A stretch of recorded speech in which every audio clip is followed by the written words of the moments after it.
अगर आप भी चाहते नहीं कोहिनूर म्यूजिक के ऑडियो वीडियो सबसे पहले देखे खतीरा सुने खतीरा तो लाल बटन दबा के चैनल के सब्सक्राइब कर लीजा और साथ ही बेल आइकन के दबावल ना भूलिए। Recording by Kohinoor music studio Bakhri Bazar.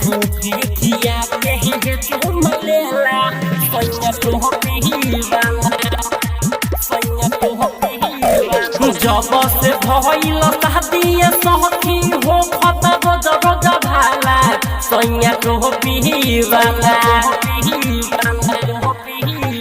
जब से भइल शादी सखी हो खता रोज रोज भाला सैया तो पीवाला। फोफी खिया के चुमा लेला सैया तो पीवाला।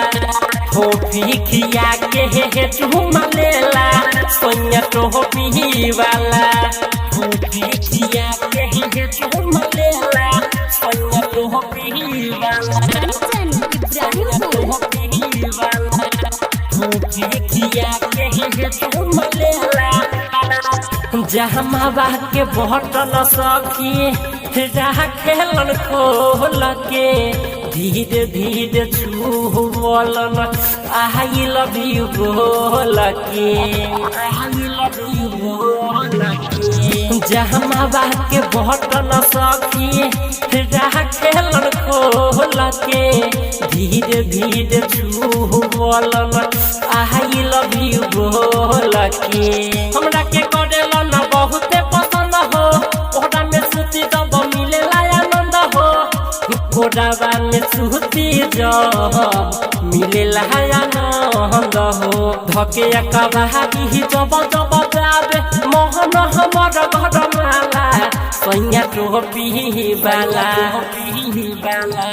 फोफी खिया के चुमा लेला सैया तो पीवाला। फोफी खिया के चुमा लेला सैया तो पीवाला। फोफी खिया के चुमा लेला सैया तो पीवाला। Recording by Kohinoor music studio Bakhri Bazar. खिया के चुमा लेला हमारा पसैया जी करेलन भरोसा रोज रोज लेके आवस लिट्टिया समोसा। हमारा पसैया जी करेलन भरोसा रोज रोज लेके आवस लिट्टिया समोसा। चंदन क्रांति साथे कहतानी बतिया सैया के नामे हमर घर के लछतिया। अनिल के नामे हमर घर के लछतिया। सत्यम समादात देखेले हमके कहरे लगेले हाला सैया तो पीवाला। फोफी खिया के चुमा लेला सैया तो पीवाला। फोफी खिया के चुमा लेला सैया तो पीवाला।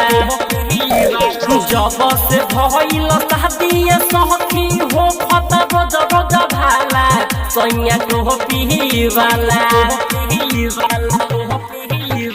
जब से भइल शादी सखी हो खता रोज रोज भाला सैया तो पीवाला।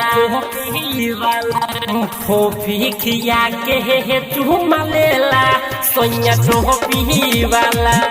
फोफी खिया के चुमा लेला सैया तो पीवाला।